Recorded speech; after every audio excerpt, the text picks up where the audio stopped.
So when we can think about, I guess maybe three areas: jobs, like job creation. What kind of jobs will be created, and what kind of jobs does the community want and need, and what would they need to be able to actually have those jobs?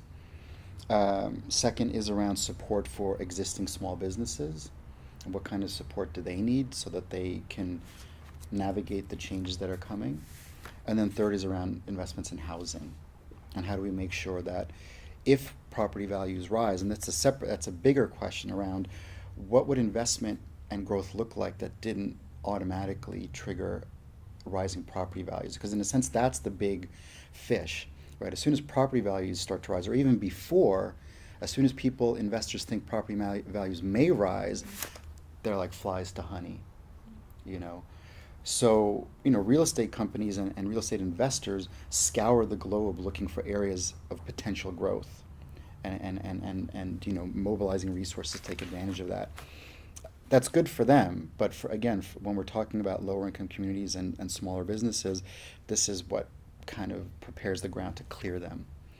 Um, so, so we want to think about this question of what would development without rising property values look like? Like that's a much bigger question. I don't know if that's something you'll get into here, but it's there looming in the background always.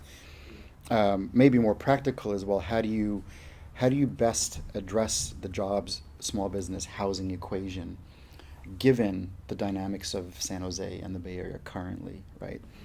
So, my initial take would be like, well, one, you want to maximize the amount of affordable housing.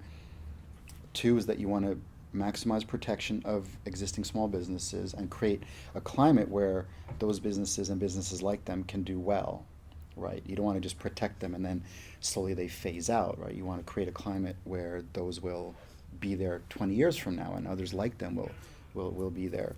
And then jobs. What kind of jobs does the community want? What kind of jobs is the proposed investment going to bring? And is there a match or is there a problem there? And then what would the community need to be competitive for those jobs?